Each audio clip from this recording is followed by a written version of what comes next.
Welcome to Mutual of Omaha's Wild Kingdom. I'm Peter Gross, co-host of the original Wild Kingdom with Marlin, Perkins, and Jim Fowler. When Wild Kingdom aired in the 1960s and 70s, many episodes documented wildlife research efforts. Marlin and Jim accompanied scientists all over the world to observe animals and their natural behaviors. Some of the techniques you'll see in tonight's episodes are no longer necessary by today's standards, but the work is still just as important. Wild Kingdom took viewers to the far corners of the world and cultivated an appreciation for animals and their habitats. Marlin and Jim showed us the importance of preserving the natural world, not just for animals, but for our quality of life. And that's good news for all of us in the Wild Kingdom. So sit back and enjoy Mutual of Omaha's Wild Kingdom.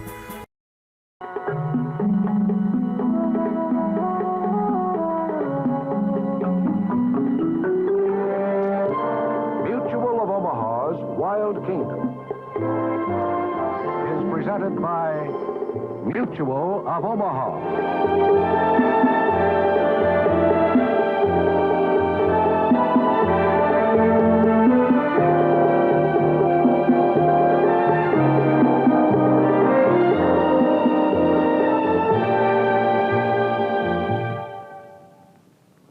Welcome to Mutual of Omaha's Wild Kingdom.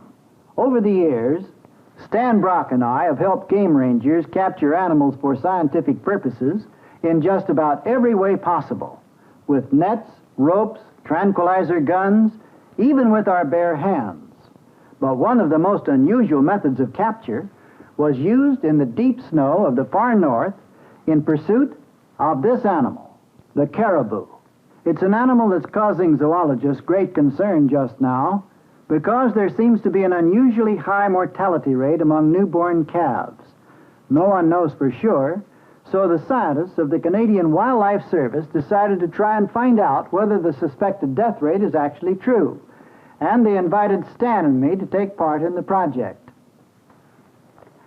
The idea was to fit collars like this onto females of calf-bearing age. Each collar contains a tiny radio transmitter that sends out a powerful signal through this antenna. By using a receiver, scientists will be able to pick up the signal, locate the females during the breeding season, and study the survival rate of their calves. Of course, before you can put a collar on a caribou, you have to catch it, and that's not easy in deep snow. However, the Canadian Wildlife Service solved the problem by devising a new capture system using nets and light aircraft fitted with skis. Ski planes were the only way to travel in the area where the capture team was operating, here in Manitoba, in the timberland of northern Canada. We flew in to meet them at their base camp near a frozen lake. This part of Canada is a land of stark contrast now. The dark green of spruce forest broken by the brilliant white of frozen lakes.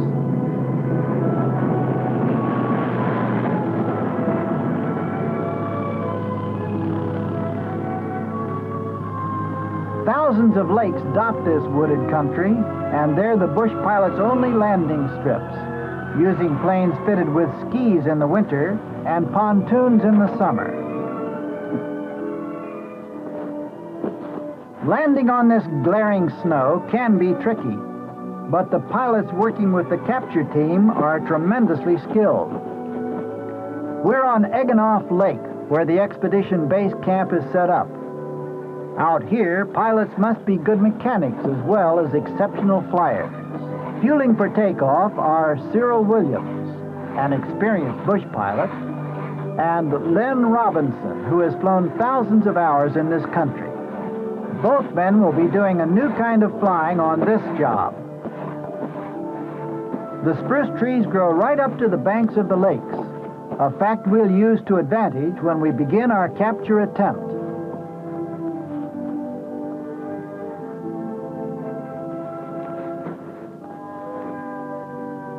We're the last to arrive at camp, and the scientists from the Canadian Wildlife Service are already here. Biologist Dr. Frank Miller is director of the project, And Gaston Tessier is an expert on determining the age of the caribou we capture. Dr. Miller and his team fly daily over the surrounding countryside to search for the caribou herds. We'll join the capture team today, and flying with us will be the other two members of this research expedition. A specialist in electronic tracking techniques, Fred Anderka, will test the radio collar transmitters, and Don Barron, a biologist familiar with caribou behavior, will help with the capture.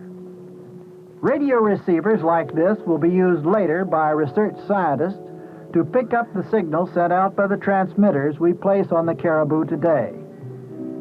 But first, we've got to catch them.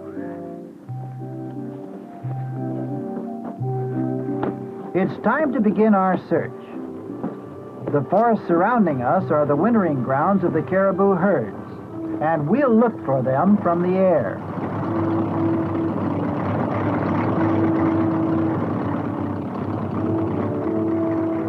Each plane will carry 2 men plus the pilot, and we'll all search together, flying in close formation. Once we spot the caribou, we'll have to work quickly. Takeoff is always tricky on skis, especially after the sun has warmed the snow and made it wet and sticky. Getting up to liftoff speed in conditions like this sometimes seems to take forever. We're off with room to spare.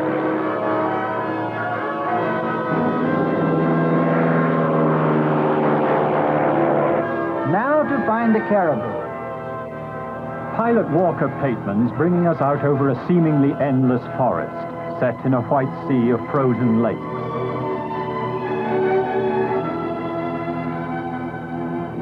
The caribou migrate here every winter, when deep snow covers the low plants they eat on the treeless tundra far to the north. No sign of life yet, but there are many small herds scattered throughout this area.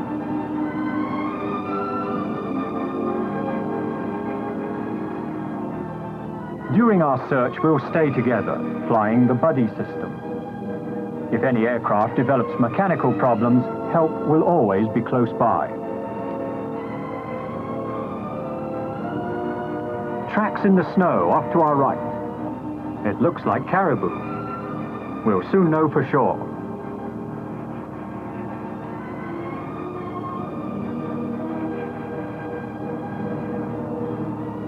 There, just off our wing, a small herd, but some are wearing collars. We found a herd that was chased and captured several days ago. We won't disturb them again.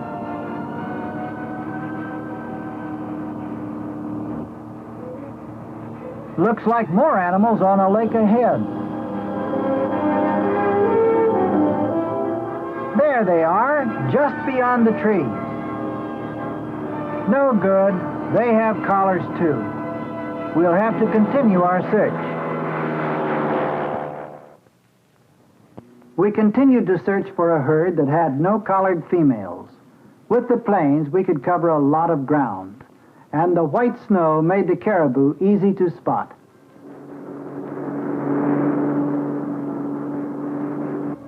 You often see caribou out on the frozen lakes, where they can watch for the wolf packs that follow the herds down from the north. We've spotted some animals on a large lake to our right.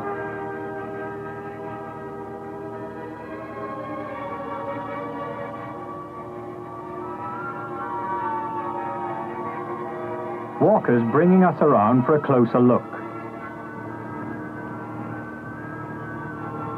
They're not wearing collars. We'll radio the others to follow as we fly along the herd's trail to the far end of the lake, where the animals first walked out from the trees. This is where we'll set our trap.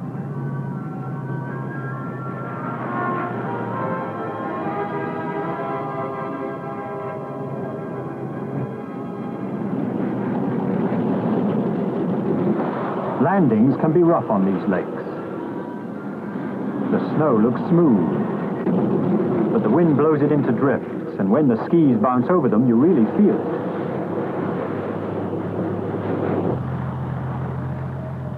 We'll taxi right to the spot where the Caribou trail comes out of the trees onto the lake.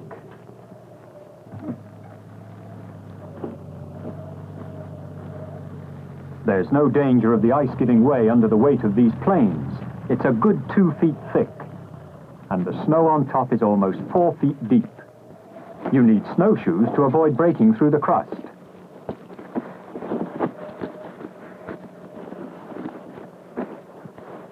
We've landed far enough from the Caribou to avoid startling them. We don't want them to leave the lake. In deep snow like this, caribou will always try to run back along their own trail when they're threatened, rather than plow ahead through the unbroken snow. Our capture system is based on this fact. Dr. Miller is trimming branches right where the caribou tracks leave the forest for the lake. Our capture net will go here. Then, if we can make the herd run back along their own trail, they'll head into the net hidden by the trees. There's no time to spare, and teamwork speeds the job. The net must be in place across the herd tracks while the caribou are still on the lake.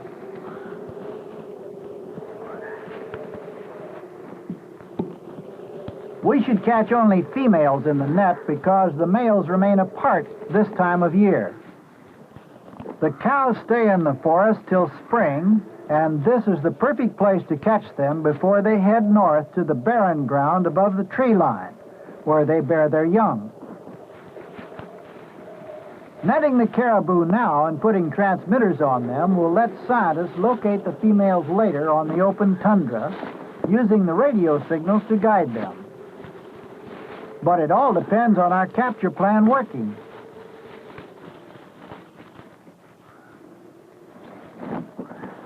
Everything's almost ready, and it's time to begin driving the caribou back this way from the far end of the lake, where the herd is still standing, some 4 or 5 miles from here.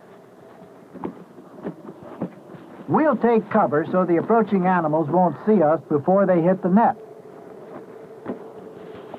I'll fly along as the planes try to spook the caribou into running. The others will wait in hiding in the trees. The net's in place, and everyone's ready. Now it's up to the pilots to drive the herd into the trap.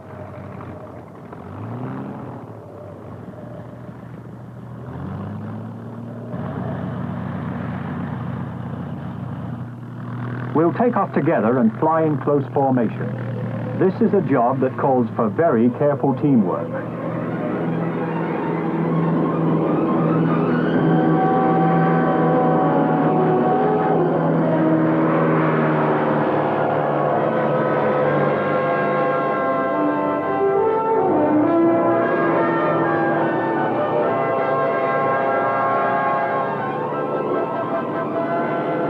Rather than head directly to the end of the lake, we'll swing wide so we can approach the herd from the other direction, then drop low to stampede them. It'll require precision flying.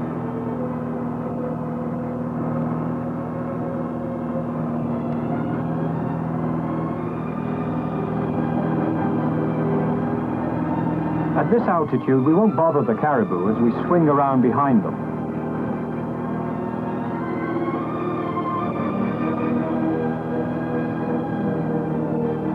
There, just under our wing. It's a good-sized herd, and we'll catch many animals if the plan works. We're behind them, now to drop down low.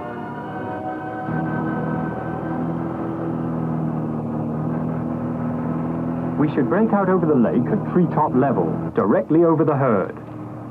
It's working. Our low pass startled the caribou. Now to keep the pressure on.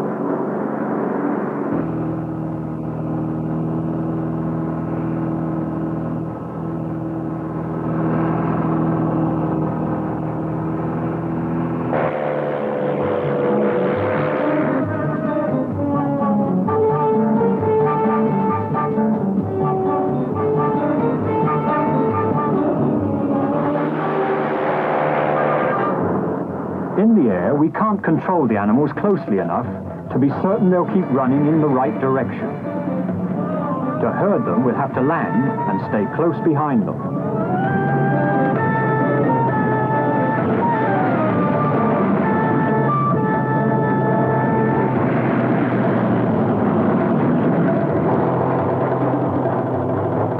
Now we can drive the caribou using our planes like cattle horses to keep the animals running along their own trail. Holding the nose forward lets us taxi right up to takeoff speed, but it's a rough ride bouncing over these drifts.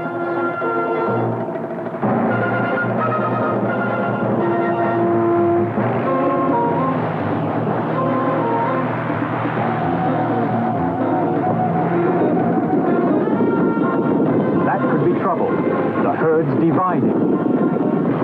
These animals may have seen someone ahead. They're running away from the net.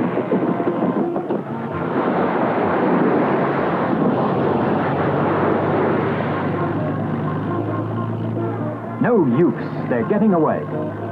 We'll have to turn back for the main herd. For now, these caribou have won the chase. Half of the herd had eluded the plain and fled back into the timber, but the other caribou were still on the lake. Many of the animals have remained standing in the deep snow. They've stopped running, but they're still on the trail. The planes will have to regroup and drive them this way.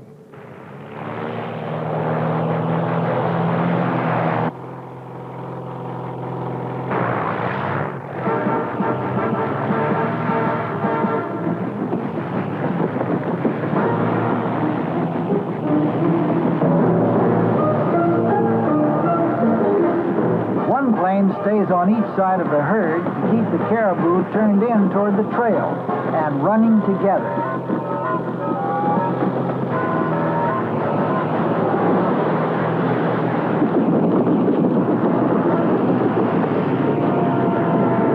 A small group's broken away from the trail.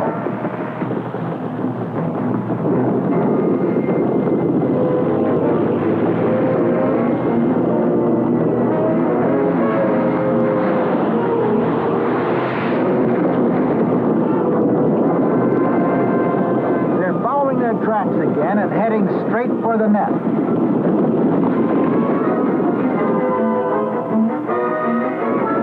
They're getting close. The planes have got to keep the pressure on. Unless the caribou are running full speed when they near the net, they'll stop when they see it stretched in the trees.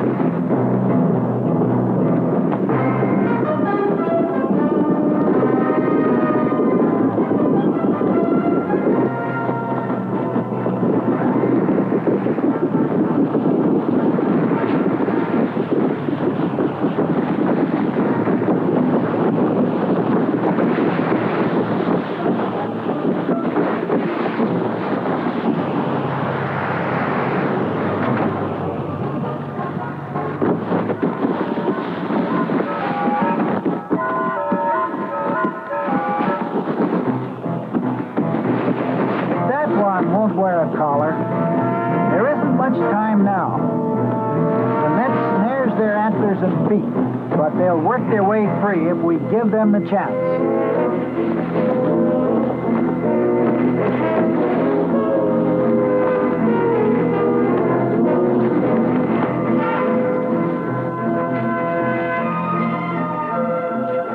The main problem is to avoid being kicked.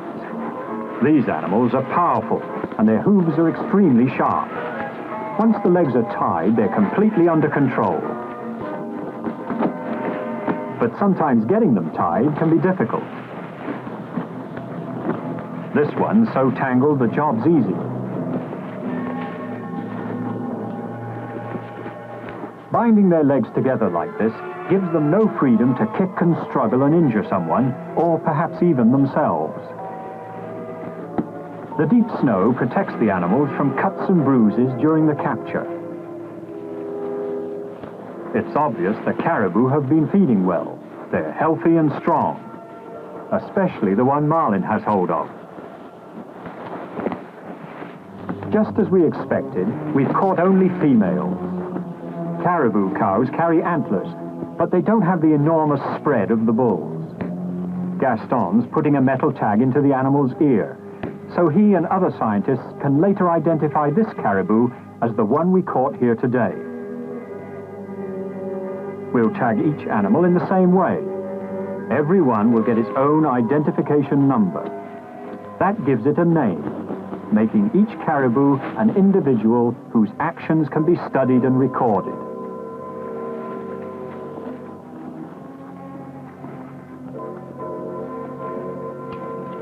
Here's the reason for all the effort.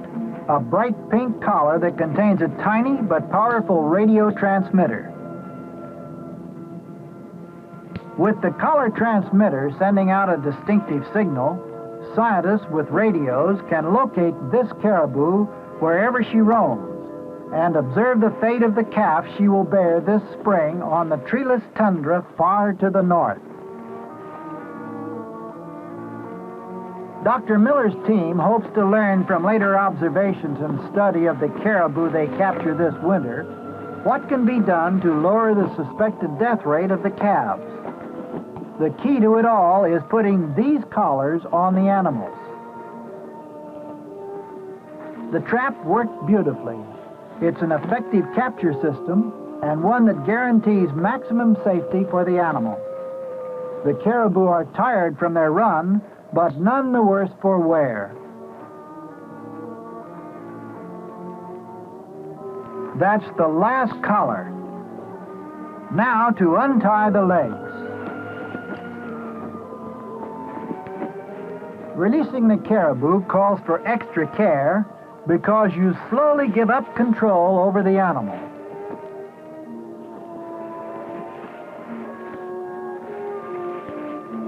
The caribou's main thought is escape, and all you have to do is stay out of the way.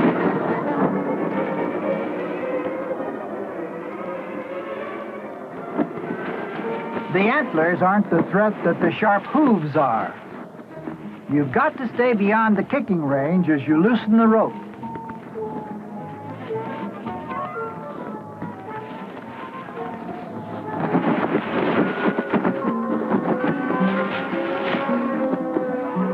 Before long, this caribou will join the others and head north to the remote, empty land they live in.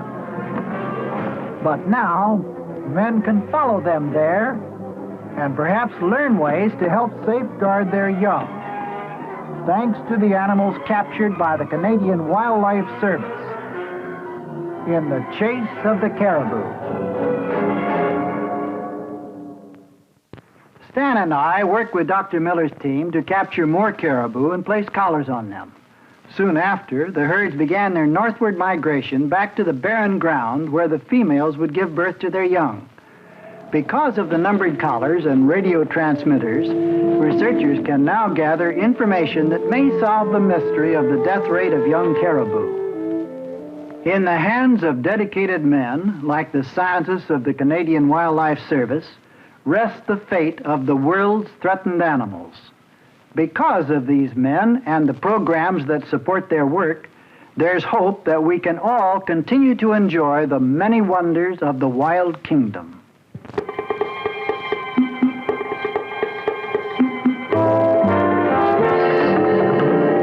Mutual of Omaha has presented Mutual of Omaha's Wild Kingdom.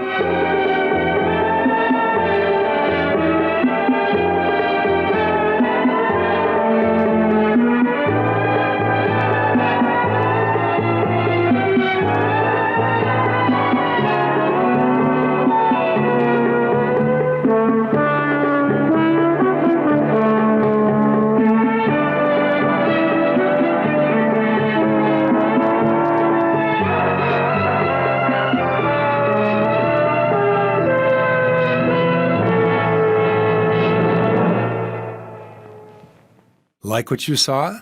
Follow us on Facebook, Instagram, and YouTube for more exclusive content. And visit our website at wildkingdom.com.